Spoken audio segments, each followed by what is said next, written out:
பணி செய்ய உன்னதி பணிவானடா கர்ணா மன்னித்து அருள்வாயடா கர்ணா மன்னித்து அருள்வாயடா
அதே போல இந்த நிகழ்ச்சி ஏற்பாடு செய்தவர்கள் வந்து அது முக்கியமா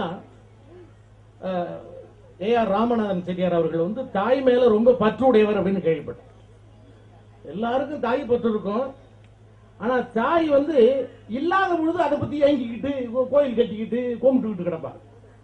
தாய் உயிரோட இருக்கும் போதே அந்த தாயை வந்து தெய்வமா நினைச்சு, ஏன்னா கோயில் பாத்தீங்கன்னா 10 ஏக்கர் நிலத்துல கோயில் கட்டினாலும் கருவறை சின்னதா இருக்கும். தெய்வம் இருக்கிற கருவறை ரொம்ப சின்னதா இருக்கும். என்ன காரணம்? தாயினுடைய வயிறு அதுவும் ஒண்ணு. அதனாலதான் தாயை வணங்குன்னு சொன்ன முதல்ல. அந்த மாதிரி இந்த தாயை வணங்குறதுல நம்முடைய ஏஆர் ராமநாதன் செட்டியார் அவர்கள் முதன்மையா இருக்கிறாங்க. அது மட்டும் இல்ல, வழிகாட்டியா இருக்கிறாங்க. மற்றவர்கள் வந்து நம்முடைய பின்பற்றுவதற்கு நிறைய பேர் பிறந்தநாள் கொண்டாடுவாங்க. இப்ப எல்லாம் பாத்தீங்கன்னா யாரெல்லாம் பிறந்தநாள் கொண்டாட கூடாது அவெல்லாம் பிறந்தநாள் கொண்டாடுவான். 2 கொலை பண்ணிருப்பான், அவன் பிறந்தநாள் கொண்டாடு அப்படின்னு அர்த்தம். பிறந்தநாள் கொண்டாடுறது இவர் போல் நாமளும் வாழ வேண்டும், இவர் பிறந்தார், இவர் நல்லது செய்தார், அது போல நம்மளும் வாழணும் அப்படிங்கறத எடுத்து காமிக்கிறத பிறந்தநாள் கொண்டாடும். அது போல பிறந்தநாள் கொண்டாட தகுதி உள்ளவர் சொன்னா நம்ம ராமநாதன் செட்டியார் அவர்கள் தான், அவர் போன்றவர்கள் தான். அதனால தாயை பத்தின ஒரு பாட்டு பாடணும்னு எனக்கு ஆசை. அந்த நிறைய பாட்டு இருக்கு. பழைய பாட்டு ஒண்ணு இருக்கு, 10 மாதம் சுமந்து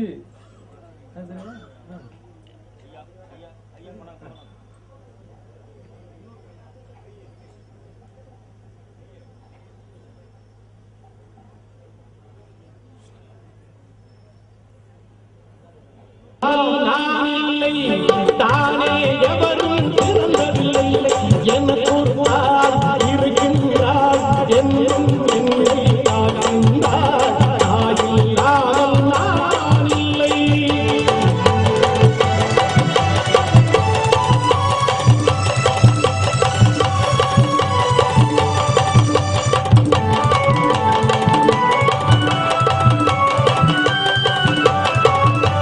தீபநதியாய்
தெரிஞ்ச பாட்டு, அதனால அதை பாடினேன்.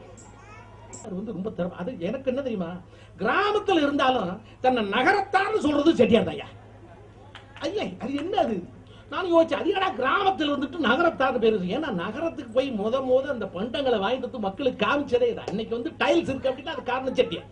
இன்னைக்கு வந்து தேக்கு மரத்தை உபயோகப்படுத்தினா பர்மாகாரம் கூட அந்த தேக்கு மரத்தை இப்படி உபயோகப்படுத்திக்க மாட்டான். இங்க பட அவ்வளவு மரம் எல்லாம் இழைச்சு. அப்புறம் அந்த பணம் வட்டிக்கு குட்டி போடுறதுன்னா யாருன்னா இவங்க தான் கணக்கு. முதல்ல வட்டி குட்டி போடுறது எங்கன்னா இங்க இருந்து ஆரம்பம். அதனாலதான் பேங்க் வந்ததுக்கு காரணமே செட்டியார் தான்.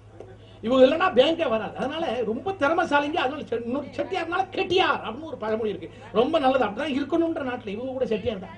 என்ன செட்டியார், இவங்க பனியா செட்டியார், அகர்வால் செட்டியார், ஆக்ராவால் செட்டியார் வடக்க ரைட்டு. அதனால அந்த கோழியை திறத்துறாங்க, அந்த பிடிபடாம ஓடுது அந்த கோழி. எங்க ஊர் கோழியா இருந்தா அது என்ன சொல்ல, பயந்துட்டு ஓடும்போது கேட்பேன், என் கோழியை நீ அப்படி தலை தறிக்க ஓடுற, என்ன சமாச்சாரம்னு கேட்டா அந்த கோழி சொல்லு, என்ன காப்பாத்துங்கோ, என்ன அடிக்க கொள்ள திறத்துறாங்கோ அப்படின்னு சொல்லுவோம். ஆனா இது வந்து செட்டியார் வீட்டு கோழி. அதனால ரொம்ப நிதானிச்சு பதில் சொல்லு, டக்குன்னு சொல்லாது.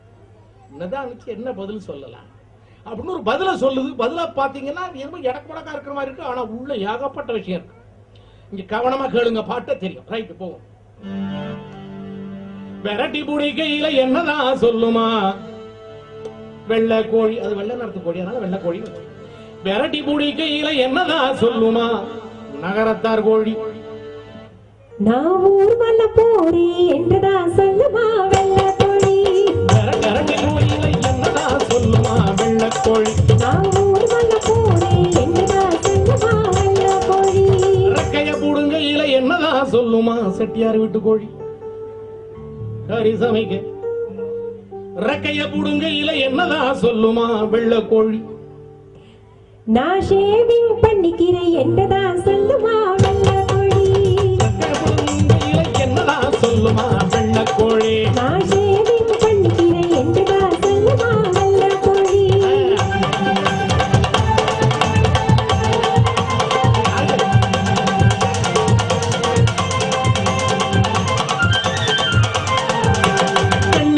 கையில் என்னதான் சொல்லுமா வெள்ளை கோழி.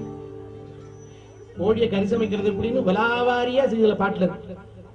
வெந்நீரில் அமுக்கையில் என்னதான் சொல்லுமா வெள்ளை கோழி. நான் சுடு தண்ணி குளிக்கிறேன் என்றுதான் சொல்லுமா வெள்ளை கோழி.